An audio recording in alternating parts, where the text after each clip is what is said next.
film school, Columbia College Chicago, and I always was kind of making docs and narratives simultaneously because I think they're still just stories. I think what's great about documentaries is the fact that we are shooting real people and we're discovering real stories. And I think when you get to understand the complexity of humans and of our personalities and how layered we are and how hypocritical we can be with our own selves, that can only help inform the characters I write as when I make my narrative movies. I shot Independence Day in April, and I shot the first Victualk in May. And then by the time all assistant editing and transcoding happened, I was editing Independence Day on July 1st, and my producing partner Paul was editing Victualk on July 1st. So literally both films started editing at the same time. Independence Day ended up finishing first, and Independence Day had its world premiere in March and won the audience award at CineQuest. And then obviously we landed a distribution deal. Victualk had its world premiere in June at Dances with Films and won Best Doc. Yeah. And now we're here at our big Canadian premiere at Whistler in Theo Fleury. I actually was developing a Hollywood movie of Theo's life, and then as you see in the trailer and in the movie, when Graham James only got 2 years, Theo went back into therapy. Right. So when he went back into therapy, he was like, "Hey, Mike, I don't want to have a sensationalized story about me. I don't want people, I just need therapy, and let's not do a Hollywood movie." So that got shelved. And then later on, we stayed friends, and he told me that he was doing this Victualk. When you talk to Theo, he'll say that the Stanley Cup and the gold medal means nothing to him anymore. He feels all of his hockey career was to give him a voice to spread awareness about child sex abuse.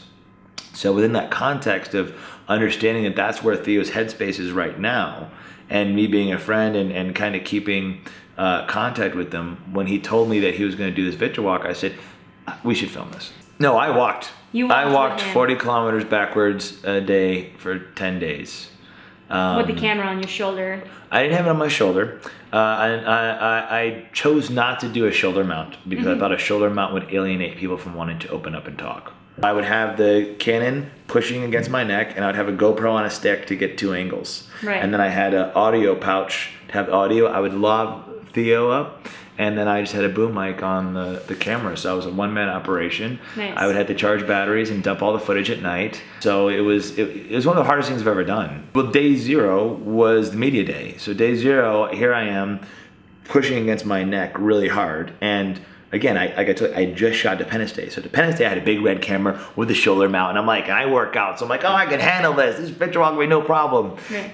Day 0, we're at media day, and I'm pushing, and it's 14 hours because it's CBC. Every major news station in Canada, whether radio or TV, we're getting interviewed by. So I wake up day 1 of the walk. My back is destroyed.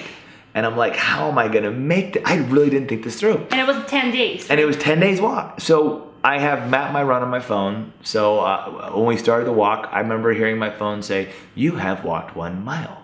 No. What allowed me to forget the pain was when the survivors would come up to us and tell us the story.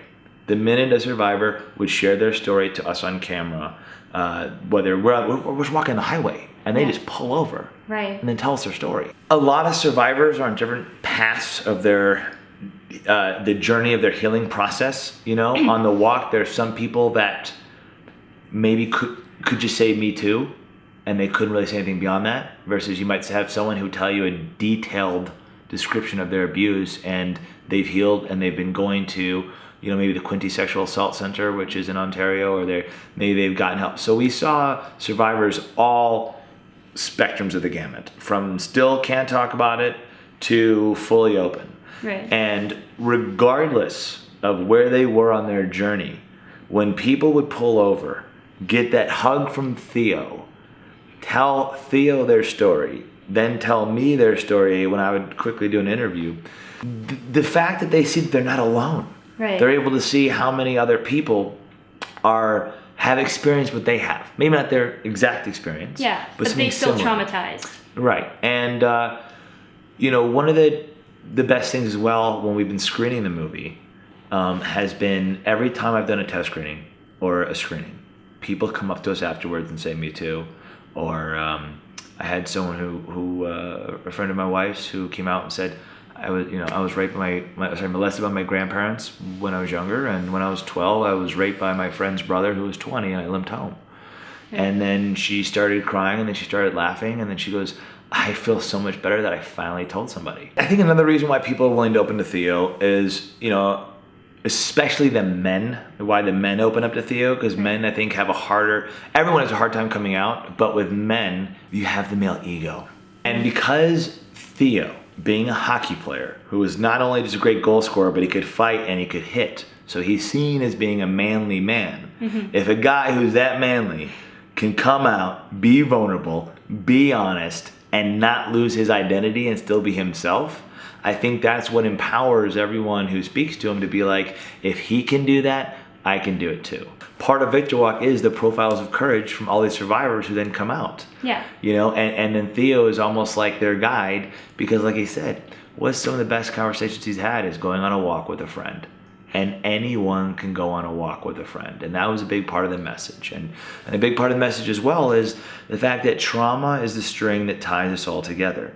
Not everyone maybe has had child sex abuse, but they've had some kind of trauma. We want it to change the world. We're going to try very hard to get it out there. Here at Whistler, we're talking to a lot of distributors. We want to do a lot of small screenings around Canada. We would like to have it in educational markets. We'd like to have it at high schools. We'd like to have it at colleges. So, we have a lot of ambitious things we'd like to see the documentary do. And I think the best part is the fact that we have it done. Right. And it's finished.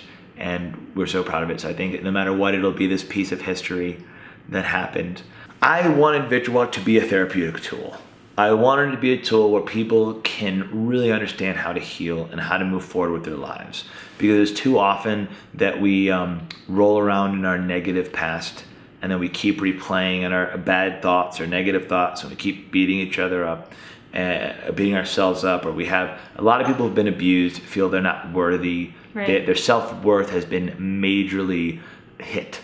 And we're trying to lift them up. We're trying to empower them in this film. There's a lot of people that were hurt when you watch the documentary, who are coming to Theo and they're crying and they're mad at their abuser.